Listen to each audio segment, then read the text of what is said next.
ఈరోజు కంజర్ గ్రామంలో ఎలక్షన్ గ్రామ పంచాయతీ ఎలక్షన్ సందర్భంగా ఈ గ్రామానికి రావడం జరిగింది. కంజర్ గ్రామంలో మా మిత్రుడు రాకేష్ అనే వ్యక్తిని మేము కాంగ్రెస్ పార్టీ తరఫున బలపరచడం జరిగింది. వీరికి అత్యధిక ఓట్లు వేయాలని చెప్పేసి ప్రజలని కలవాలన్న ఉద్దేశంతో ఈరోజు రావడం జరిగింది. ఈ రాకేష్ని ఎందుకు గెలిపించాలనే ప్రశ్న వచ్చినప్పటికీ మేము కాంగ్రెస్ పార్టీ తరఫున భూపతి రెడ్డి సహకారంతో రేవంత్ రెడ్డి గారి ఆశీర్వాదంతో గ్రామాన్ని అభివృద్ధి చేస్తామని చెప్పేసి ప్రజలకు చెప్పాలని చెప్పేసి సందర్భంగా వాళ్ళకు విన్నవించడం జరిగింది. అదే మాదిరిగా ఎలక్షన్లో ఏదైతే 6 గ్యారంటీలు మేము ప్రవేశపెట్టినామో అటువంటి గ్యారంటీలని ఈరోజు తూచా తప్పకుండా మేము అన్ని పథకాలన్నీ తేవడం జరిగింది. ఇలా సన్న బియ్యం కావచ్చు, రేషన్ కార్డులు కావచ్చు, ఇంద్రమ్మ ఇల్లు కావచ్చు, బస్సు ఫ్రీగా కావచ్చు, అంటే అన్ని కార్యక్రమాలు కూడా తెప్పియడం జరిగింది.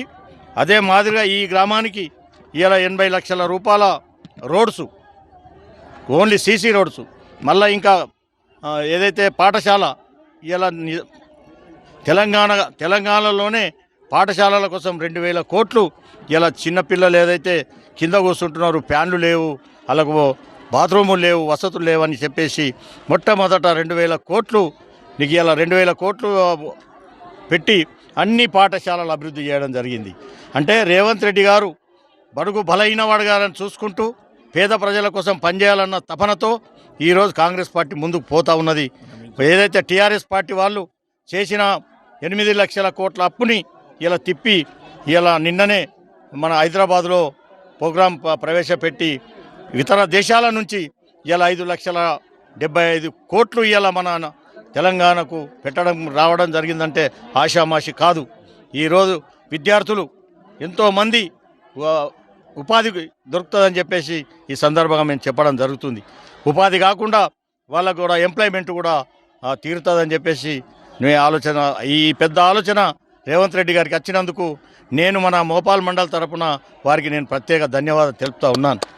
అదే మాదిరిగా మా భూపతి రెడ్డి గారు కూడా ఈరోజు తూచా తప్పకుండా ప్రతి నెల 30 రోజుల్లో 20 రోజులు ప్రజల్లోనే ఉంటూ ప్రజల సంక్షేమాలు చూసుకుంటూ ప్రజల కోసమే నేను అన్న తపనతో ఆయన కూడా సంక్షేమ పథకాలు తీసుకురావడానికి మునుముందు ఉంటున్నాడని చెప్పేసి ఈ సందర్భంగా మనం చేస్తూ ఉన్నాం. ఈ అభివృద్ధి రూరల్ కాన్స్టెన్సీ అభివృద్ధి పథంలో దూసుకుపోతూ ఉన్నది. ఎవరి ఆధ్వర్యంలోనంటే మన ఎమ్మెల్యే గారు భూపతి రెడ్డి.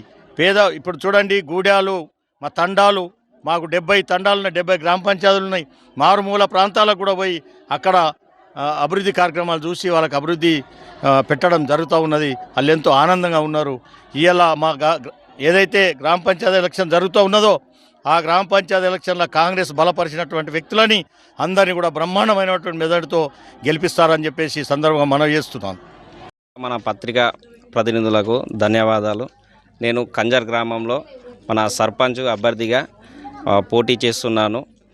నేను సర్పంచ్గా పోటీ చేయడానికి ముఖ్య కారణం ఏంటి అని అంటే మన రూరల్ ఎమ్మెల్యే గౌరవనీయులైన శ్రీ భూపతి రెడ్డి గారి నాయకత్వంలో మేము గత 2 సంవత్సరాలుగా మా గ్రామంలో ప్రతి పనులు ఇందిరమ్మ ఇండ్లే కానీ మన రేషన్ కార్డులే కానీ ప్రతి ఒక్కటి మన సన్న బియ్యము ఏదైనా కానీ అర్హులకు ఇప్పిస్తున్నాము. మా ఎమ్మెల్యే ఒకటే చెప్పిండు, గ్రామంలో ఎవరైతే మనకు బడుగు బలైన వర్గాలకు వెనుకబడిన తరగతులు చెందినవారు వాళ్ళను గుర్తించి వాళ్లకు మనము గవర్నమెంట్ నుంచి మన ప్రభుత్వం నుంచి అందించే ప్రతి ఒక్క పథకాన్ని వాళ్ళ ఇంటి వరకు చేరవేయమని చెప్పేసి చెప్పిండు. అందుకే మాకు ఇప్పుడు ఈ అవకాశం వచ్చినందున మేము సార్ ఆశీస్సులను తీసుకొని మా గ్రామంలో సర్పంచ్ అభ్యర్థిగా పోటీ చేస్తున్నాను. దీనికి ఒకటే మేము మా గ్రామంలో ముందుగా డ్రైనేజీ వ్యవస్థ కానీ, సీసీ రోడ్లే కానీ, వాటర్ కానీ ఎక్కడ అవసరం ఉంటే అక్కడ వేసి మంచి అభివృద్ధిగా చేద్దామని చెప్పేసి నేను అనుకుంటున్నాను. ఒకటే మా లక్ష్యం ఏంటంటే మా మోపాల్ మండలంలో మా గ్రామాన్ని ఒక ఆదర్శ గ్రామంగానే కానీ ప్రతి ఒక్క ఏ పని అయినా కానీ కంప్లీట్ చేసేసుకొని ఎమ్మెల్యే ముందు గౌరవంగా ఉంటామని చెప్పేసి కోరుచున్నాను. డబుల్ బెడ్రూమ్ ఇల్లు అని చెప్పారు.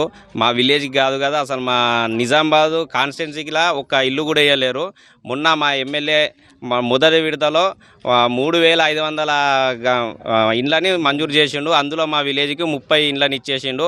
ఆ 30 ఇండ్లలో ఇప్పుడు 20 ఇండ్లు ఆల్రెడీ కంప్లీట్ దశకు వచ్చినాయి. ఇంకా 10 ఇండ్లకు కూడా మేము నెక్స్ట్ ముగ్గు వస్తాము ఎలక్షన్లు కాగానే. మళ్ళీ ఏప్రిల్లో కూడా మనకి ఇంకొక రెండో విడత కూడా వస్తున్నది. అలాగే మా గ్రామంలో ఒక 5 ఎకరాల భూమి ఉన్నది. దాంట్లో ఒక 3 ఎకరాలు ఇంతకుముందే ఒక 70 ఇండ్లకు ప్లాట్లు వంచారు గత ప్రభుత్వంలో. కానీ పేపర్లు ఇచ్చారు కానీ వాళ్ళు ఏం రూపం చూపించలేరు. ఇక్కడ ఉంటుంది నీది అని చెప్పలే. వాళ్ళకి ఏదో తూతు మాత్రంగా మన ఎమ్మెల్యే ఎలక్షన్ల ముందు ఇచ్చారు, వాళ్ళని ఇడిసబెట్టేసారు. ఇప్పుడు వాళ్ళు ఆగమే తిరుగుతారు. అంటే ఇప్పుడు మా ఎమ్మెల్యే దగ్గర దృష్టికి తీసుకెళ్ళినాం. ఆ 70 మందికి ఖచ్చితంగా ఎలక్షన్లు కాగానే సరైన ప్లాట్లు గుర్తించేసి అక్కడ రోడ్లు పోసేసి డ్రైనేజ్ వ్యవస్థ వేసేసి ఆ పట్టాలని ఇచ్చేసి అదే ప్లేస్లో అరువులకు ఇందిరమ్మ ఇండ్లను కూడా కట్టించి ఇస్తామని చెప్పేసి మేము సగౌరవంగా చెప్తున్నాము.